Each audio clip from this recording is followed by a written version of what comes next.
चलिए अगली copy open कीजिए और लिखिए क्वेश्चन नंबर 1 to 5 हमने डिस्कस किया था 2017 का GS1। आखिरी क्वेश्चन मैंने डिस्कस नहीं किया था, जूनो जुपिटर मिशन था नासा का, हो चुका है, 16 में हुआ था, 17 में पूछ लिया था। तो ऑब्वियस है नासा का पूछ सकते हैं तो इसरो तो कोई बहुत दूर है नहीं, इस पे भी क्वेश्चन बनाए जा सकते हैं। ठीक है, अब लिखिए, आज देख लेंगे क्वेश्चन नंबर 6 से 10 तक। लिखिए क्वेश्चन नंबर 6, प्रश्न 6। ये आप लिख सकते हो, लिखिए। Despite the adverse impact of environment, पर्यावरण पर खराब असर के बावजूद, despite of adverse environmental impact, पर्यावरण पर खराब असर के बावजूद, coal is still important for development, कोयला विकास के लिए फिर भी जरूरी है। Coal is still important for development, कोयला विकास के लिए फिर भी जरूरी है। 4 कारण, सस्ता है, ट्रांसपोर्ट में आसान है, 4 पॉइंट तो आपको यहीं मिल गए।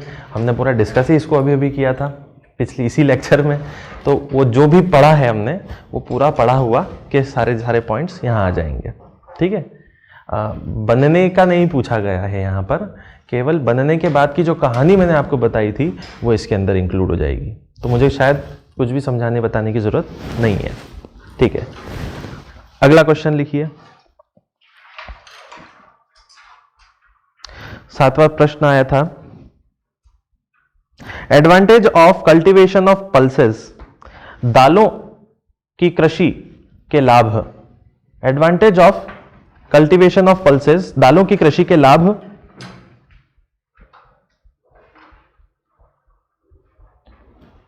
बस इतना ही लिखिए। ओके, क्वेश्चन का एक्सटेंशन ये था, मैं आगे का नहीं लिखवा रहा हूं क्वेश्चन, क्योंकि उसमें बोला गया था 2016 जो है वो दालों का दिवस है, विश्व दालों का दिवस। ओके, तो वो यूनाइटेड नेशंस ने उसे फॉर्मेट दिया था कि 2016 दालों का दिवस रहेगा और विश्व भर में हम दालों को, पल्सेस को ज़्यादा उगाने की कोशिश करेंगे।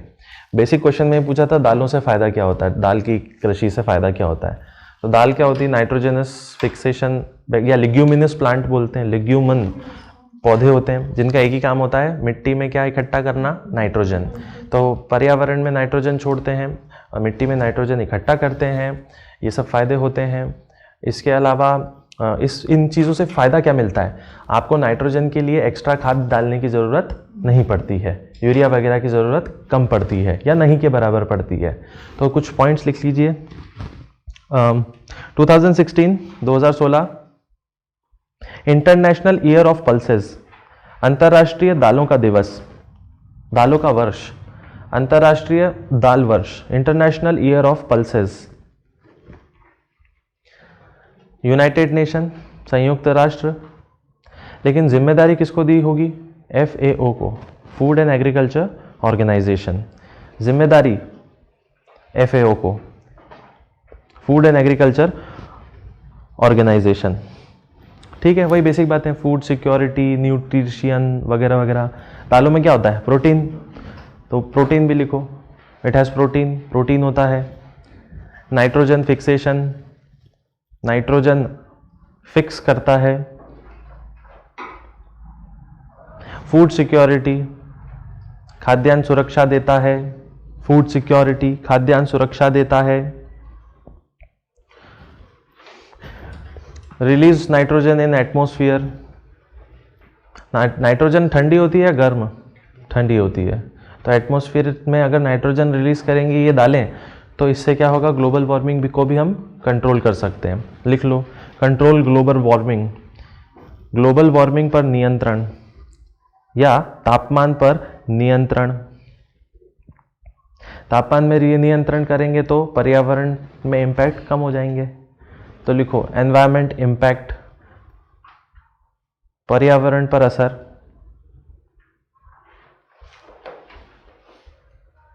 ठीक है, food for animal and people, जानवरों और लोगों के लिए भोजन।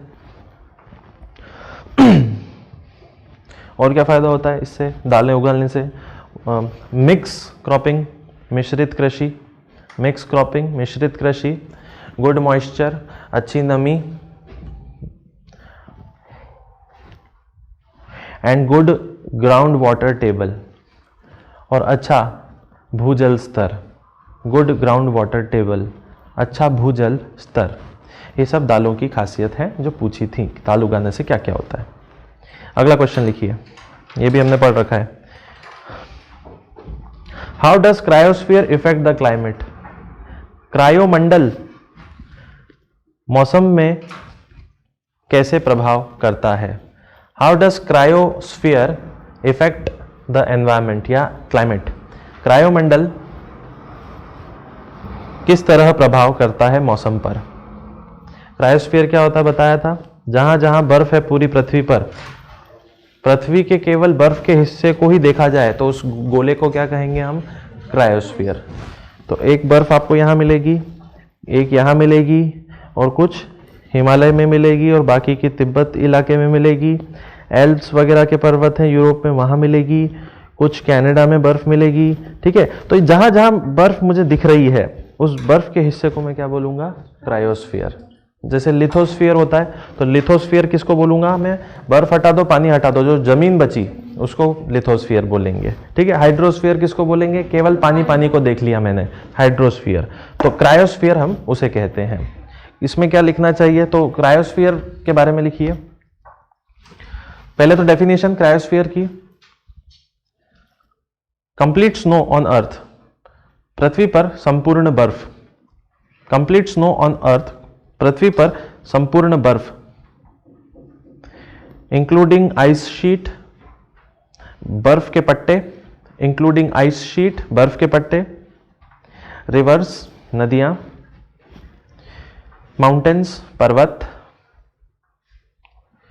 फ्रोजन ग्राउंड, जमी हुई जमीन, फ्रोजन ग्राउंड, जमी हुई जमीन, क्या बोलते हैं उसको?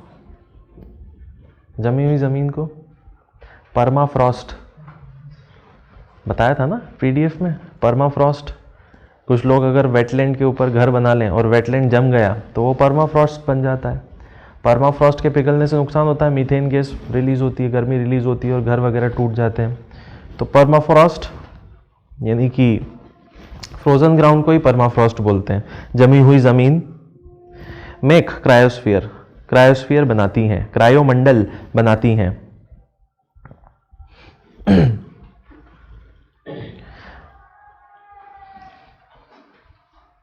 बाकी फिर पानी का अंदाजा बताना है। पृथ्वी पर 97% जो पानी है वो पीने लायक नहीं है, केवल 3% पानी पीने लायक है। तो चार्ट पता होना चाहिए। 97% जो पानी होता है पृथ्वी का वो सॉल्ट, खारा पानी होता है। 3% जो होता है वो पीने लायक फ्रेश वाटर होता है। ठीक है, ये फ्रेश वाटर में भी 70% हमारे काम का नहीं होता है, क्योंकि ये तो या तो नॉर्थ पोल या साउथ पोल या फिर हमेशा के लिए बर्फ के फॉर्म में जमे हुए रहते हैं, यानी कि स्नो फॉर्म में या माउंटेन्स में जमे हुए रहते हैं। और क्या जमे हुए रहते हैं? बहुत ही गहराई में, ग्राउंड वाटर में, इतनी गहराई में जहाँ तक ट्यूबवेल नहीं पहुँच सकते। तो 70% भी हमारा काम का नहीं होता है। तो बचता क्या है पीने लायक हमारे पास? केवल 30%। 30% किसका? 3% का। ओके, यही हमें मिल सकता है। तो हमें ध्यान रखना होता है कि पानी बर्बाद न किया जाए। ठीक है, अगला क्वेश्चन लिखिए। ये क्वेश्चन रिपीट हो रहा है, इस पे स्टार बनाइएगा। Diversity of India can be said, Bharat में विविधता, डाइवर्सिटी ऑफ इंडिया, भारत में विविधता, कैन बी सेड को कहा जा सकता है, कैन बी सेड को कहा जा सकता है, कल्चरल यूनिट्स, सांस्कृतिक इकाइयां, कल्चरल यूनिट्स, सांस्कृतिक इकाइयां, रेदर देन स्टेट्स, बजाय राज्यों के, रेदर देन स्टेट्स, बजाय राज्यों के। अच्छा क्वेश्चन है, डाइवर्सिटी से जुड़ा हुआ क्वेश्चन आता ही आता है, हर साल रिपीट हो रहा है बराबर। 13 से देखना शुरू किया है 17 तक, हर बार डाइवर्सिटी का क्वेश्चन आया ही आया है। विविधता के लिए आप तैयार रहने चाहिए।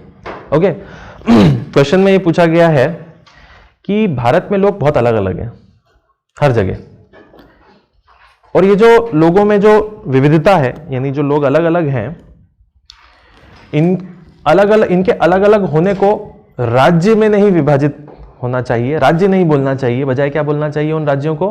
कल्चरल यूनिट्स, सांस्कृतिक इकाई। तो राज्य मत बोलो, क्या बोलो? सांस्कृतिक इकाई बोलो। इसको एक्सप्लेन कीजिए इस लाइन को कि ये है क्या। तो एक्सप्लेन करना रहेगा आपको। क्या क्या लिखना पड़ेगा? सबसे पहले बताओ, India is very diverse, Bharat बहुत विविध है। ठीक है, इनको तो लिखने की भी जरूरत नहीं है, इसके पॉइंट्स क्या लिखने हैं। भारत विविध बहुत ज़्यादा है, भारत में हर राज्य में अलग संस्कृति, अलग समाज यानी सोसाइटी और अलग इकोनॉमी भी चलती है। तो सोशियो इकोनॉमिक रीजंस जोड़ देना। जैसे कुछ राज्य जैसे महाराष्ट्र और गुजरात ज़्यादा कमाते हैं, कुछ राज्य जो गरीब रह जाते हैं जैसे छत्तीसगढ़ और मध्य प्रदेश। ओके, तो ये इकोनॉमिक रीजन दे दिया। इकोनॉमिक के बाद आ जाओ आप कल्चरल पे। तो संस्कृति में हम सब अलग अलग हैं। किस तरीके से अलग अलग हैं? डांस जो होता है वो अलग अलग होता है। जैसे कुछ एक डांस कथकली, वो कहाँ हो जाएगा? साउथ में हो जाएगा। और कौन से होते हैं डांस फॉर्म्स भारत में? सतालिया होता है असम में, और ओडिसी ओडिशा में हो जाता है, भरतनाट्यम साउथ में हो जाता है, कुचिपुड़ी होता है और मणिपुरी भी होता है। ठीक है, तो सारे डांस फॉर्म अलग अलग होते हैं। उसके अलावा लैंग्वेज अलग। तो लैंग्वेज के बाद और क्या क्या अलग? खाना, भोजन भी तो अलग अलग है।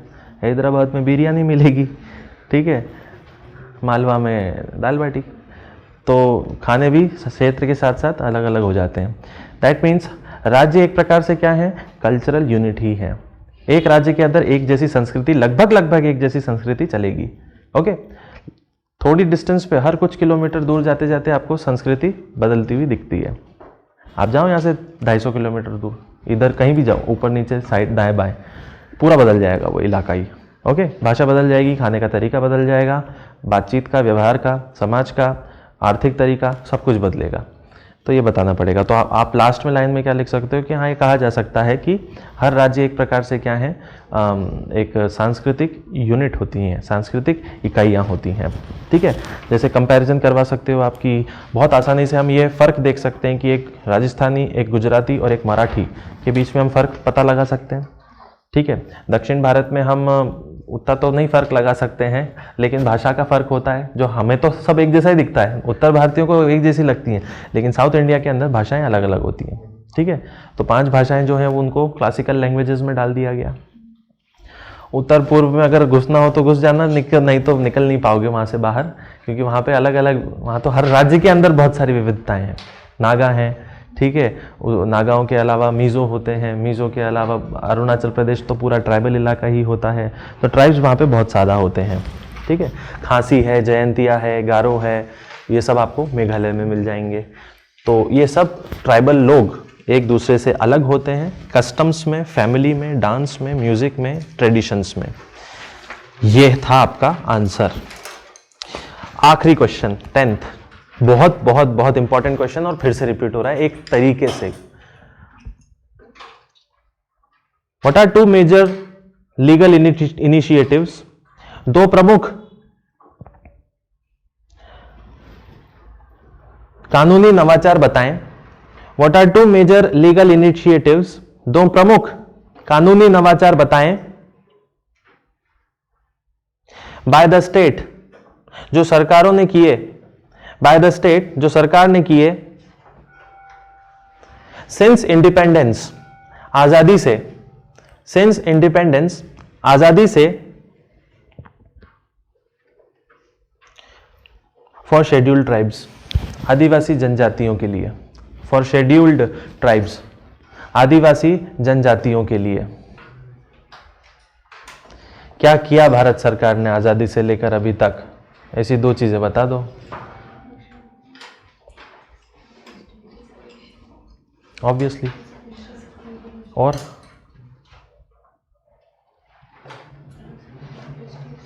रिपीट हो रहा है ना एक तरीके से। हमने 330 आर्टिकल 330 331 के बारे में डिस्कस किया था, फिर 335 आया था रिजर्वेशन के बारे में। इन जॉब्स लोकसभा में किसके लिए हो जाता है 331, ओके, एसटी। एंड उसके अलावा बाहर के भी तो कानून है, फॉरेस्ट राइट्स एक्ट है ना, वो बता सकते हो। आपको 2 इनिशिएटिव पूछे गए हैं, संविधान के अंदर क्या लिखा गया है वो नहीं पूछे हैं, सरकार ने क्या किया। संविधान बनाने वालों ने तो किया, 331 वगैरह बनाया, लेकिन सरकारों ने क्या किया। तो इसमें आपको बताना पड़ेगा। MPPSC का जो पुराना सिलेबस था उसमें 3 कानून पढ़ने होते थे, जिसमें से एक कानून ये है, ST/SC एक्ट 1989। ठीक है, ST/SC एक्ट 1989 बताना होगा। और दूसरा कौन सा बता दोगे वो बता देना, फॉरेस्ट राइट्स एक्ट, वन अधिकार कानून 2006, फॉरेस्ट राइट्स एक्ट 2006, वन अधिकार कानून 2006। क्लियर? यहाँ पे रिजर्वेशंस वगैरह मिल जाते हैं और यहाँ पर कानूनी अधिकार मिलते हैं जंगलों से लकड़ियाँ तोड़ने के लिए। ठीक है, क्या क्या है बेसिक पॉइंट्स लिख लो। भारत में ST जनसंख्या कितनी है बता रखी है, 8%, तो वो लिख लीजिए। ST इन इंडिया 8%, भारत में ST 8% है। ST इन इंडिया 8%, भारत में ST 8% है। टोटल 705 ट्राइब्स, 705 कबीले हैं। 705 ट्राइब्स, 705 कबीले हैं, जिसमें से कमज़ोर कितने, PVTG बोलते हैं ना उनको, PVTGR 75, जिसमें से कमज़ोर हैं 75। कमज़ोर का मतलब क्या होता है, किस तरीके से कमज़ोर, आर्थिक रूप से, सामाजिक रूप से, शैक्षणिक रूप से, स्वास्थ्य के रूप से और जनसंख्या के रूप से बहुत कम होते हैं, ये ख़त्म हो जाते हैं। तो सरकार इनके लिए अलग इनिशिएटिव लाती है इनको बचाने के लिए। ओके, और क्या लिख सकते हो इसके अलावा। ठीक है, ये एक्ट तो लिख लिया है, इस एक्ट के बारे में लिख लो। ST/SC एक्ट 1989, इस एक्ट में क्या क्या है वो लिख लीजिए। इस एक्ट में ये है कि किसी भी ST/SC व्यक्ति के साथ गलत व्यवहार किया जाता है तो सज़ा के सारे प्रावधान होते हैं। ठीक है, तो लिख लेना, it is a punishment act, सज़ा का कानून है। It is a punishment act, सज़ा का कानून है। वारंट जारी नहीं होता है इसमें, डायरेक्ट गिरफ्तारी होती है। ठीक है, नो वारंट, वारंट नहीं। मिनिमम 6 मंथ टू 5 ईयर, कम से कम 6 महीने से 5 साल की जेल। मिनिमम 6 मंथ टू 5 ईयर, कम से कम 6 महीने से 5 साल की जेल होती है। ओके, ऊपर से वो बेल भी नहीं मिलती है, एंटीसिपेटरी बेल भी नहीं मिलती है। नो एंटीसिपेटरी बेल, अनुपूरक बेल नहीं, एंटीसिपेटरी बेल, अनुपूरक बेल नहीं। एंटीसिपेटरी बेल का मतलब क्या है, पुलिस आपको पकड़े इससे पहले ही आप कोर्ट जाके बेल ले लो। ओके, तो आपको जेल जाने की ज़रूरत नहीं पड़ेगी, आपकी बेल हो जाती है। तो ये इसमें ये भी नहीं होता है। दूसरा क्या रहेगा आपका, FRA 2006, फॉरेस्ट राइट एक्ट, इसमें जंगलों से लकड़ियाँ तोड़ने का अधिकार इनको मिलता है। जैसे तेंदुपत्ता, ओके, वो हो गया, बीड़ी बनाना जंगलों में, वो हो गया। और क्या हो सकता है, गोंद इकट्ठा करते हैं। एक वो होता है, चूड़ियाँ बनती है लाख की, तो MP में बनती है वो कहीं पे बहुत ज़्यादा। पढ़ लो MPPSC MPG के थोड़ा पढ़ लो, ओके, तो पता चलेगा कि कहाँ बनता है। लाख जो कोई कीड़ा होता है वो पेड़ पे बैठता है, ठीक है, नहीं रेशम का कीड़ा नहीं होता है, वो लाख का कीड़ा होता है। वो कीड़ा बैठता है और अलग अलग पर्पल कलर में वो लिक्विड निकालता है और लार निकालता है असल में, और वो जम जाती है। फिर उसको निकाला जाता है, उसको पिघलाया जाता है और फिर चूड़ी बनाई जाती है, वो सब होता है। ओके फाइन, हो गया, इतना काफ़ी है।